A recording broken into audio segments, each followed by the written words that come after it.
What's good, y'all? Back at it again with another predictions video. Today's Survivor Series War Games predictions. Let's talk about Survivor Series.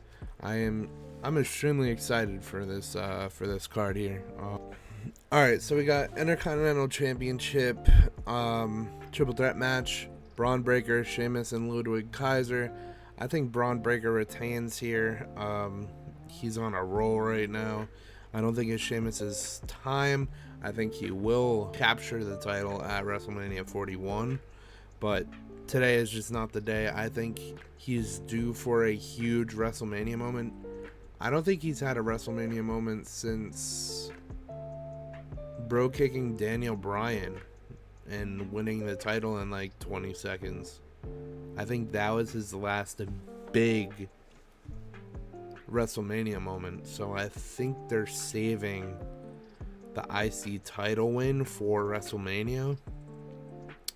Ludwig Kaiser just has no chance. He could win it, like they could swerve us and have him win it. I don't see that happening. Braun Breaker is retaining the title, I believe 100%. So yeah, I'm going with Braun Breaker for the Intercontinental Championship triple threat match. Next we have the United States Championship, LA Knight versus Shinsuke Nakamura. Shinsuke's come back looking devious. I think he should win. Last time he was doing this whole character, it was versus Seth Rollins, and he lost. He went away for a few months, and now he's back with the same character. I don't want to see that happen again because I love Shinsuke. So I'm really hoping he wins the United States Championship tomorrow night. I don't see it happening though. LA Knight is going to retain, unfortunately, sending Shinsuke Nakamura back to the Shadow Realm. Next we got the Women's War Games match. Team Rhea, I guess. Rhea Ripley, Bianca Belair, Bayley, Naomi, and Io Sky versus Liv Morgan, Nia Jax, Raquel Rodriguez, Tiffany Stratton, and Candice LeRae. Okay, so I have something that I want to bring up. I personally think that the women should not have had a War Games match this year because there was no build to it. They kind of just threw it all together really quickly. Jade Cargill is injured, so they had to splice in Bayley, which makes absolutely no sense because she hates both Bianca Belair and Io Sky, and they both hate her. So I don't see how that makes any sense whatsoever. I personally believe the second War Games match should have been the Wyatt Six versus the Final Testament and The Miz. I personally believe that should have been the second War Games match instead of the Women's War Games match. But it is what it is. We're getting the Women's War Games match. I don't know how they're going to do this. If it completely ends the match and it has Tiffany join the good guy team with doing this.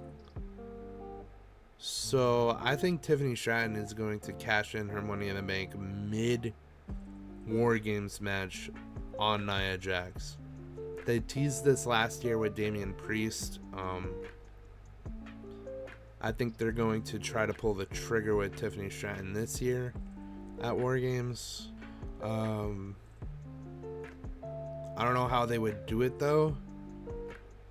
If it would turn into like a 10-woman championship scramble type thing, or if it would just kick everyone else out of the ring and it'd be a one-on-one. I don't know how they would go about doing that. Seems like a crazy idea for them to pull off, and I feel like they need something new to revitalize the Money in the Bank contract, because we've just seen the same thing over and over again for the past like 20 years. We need to do something different with that. Money in the Bank briefcase. So I think they try to pull something off that's never been done before with the Money in the Bank briefcase, with Tiffany Stratton cashing in on Nia Jax. Next, we got the World Heavyweight Championship match, Gunther versus Damian Priest. They're making Gunther look like a bitch recently. Like the biggest bitch. He looks like a pussy right now. I don't know why they're doing this to Gunther. Obviously to make Damian Priest look bigger, but he already looks big. So yeah, I don't see why they're making Gunther look like a pussy right now. It's actually kind of annoying because I feel like Gunther should be a beast. He is a beast. He was the greatest Intercontinental Champion of all time. And now they're making him look like a joke holding the World Heavyweight Championship after his loss to Cody Rhodes. The most mid world champion I've ever seen in my entire life. Gunther is fucking light years better than Cody Rhodes is in the ring. And I don't see how people can say the opposite. But yeah, ever since he lost that crown jewel to Cody Rhodes, he's been a bitch. I don't get it. But I think Gunther retains. I don't know. I really don't know. I can see this going either way. I can see Damian Priest recapturing his title. I can see Gunther retaining because all this bullshit that's been happening over the past few weeks is getting to his head and he's gonna fucking explode or something, and he's going to have the greatest match he's ever had in his entire career, potentially, because he's gonna go overboard.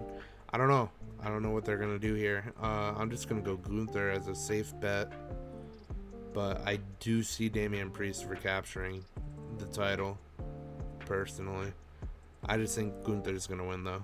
And last but not least, we have Roman Reigns, Sami Zayn, the Usos, and CM Punk versus Solo Sikoa, Jacob Fatu, the Tongans, and Big Bronson Reed. Okay. If you didn't see my reaction to CM Punk and Paul Heyman coming back, go watch that shit. It was fucking crazy.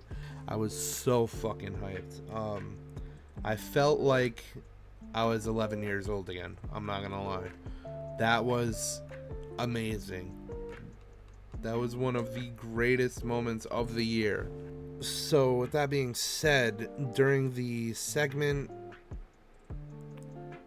Paul Heyman was wearing what Solo Sikoa usually wears, which is the black sports jacket with the red t-shirt, red v-neck t-shirt, and the red pocket, I don't know what the fuck that thing's called, but the thing you put in your pocket, the red thing in the pocket. So he's literally wearing Solo Sikoa's exact attire. I don't know if that has anything to do with what's going to happen tomorrow night.